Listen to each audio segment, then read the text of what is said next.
Khaile ka chanela ka lo lom le vi ka cheu voin hi January ni som le panga kum sang ni som ni le paru ni lai tho tran ni ni ya tun tuma hla le a phu tu kan lu chil tur chu tur na phe na mal som na ti hla kha ani don ani abu sai tu hi VL lu arin thlei ani e ama sain ka channel hi min lo la subscribe sak lo ni chuan khongai taka min lo subscribe sak turin ka nge na che he la phu tu hi zelal ming thanga ni ya Mars ni som pakua kum sang kha zakua somruk khan nei do na pianga tuna hian am veng ai zola an cheng me kani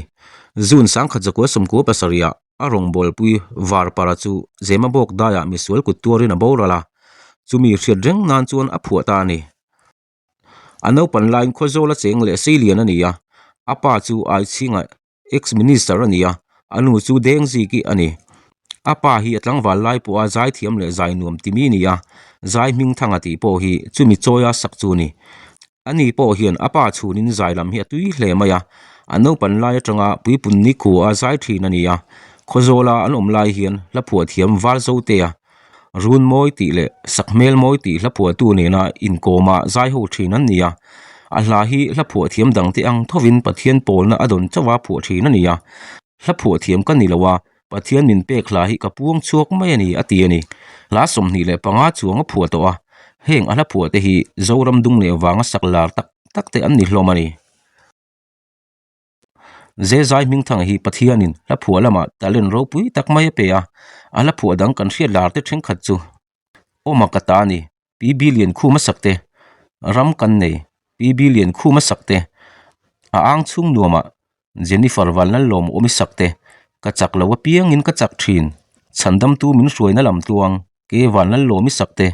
turna po ka tan hlokna ke walnal lomi sakte anni he hla salar ma saber tu ke walnal lomi ma lomi hi chon pui ai zola tu na hi na khosame ka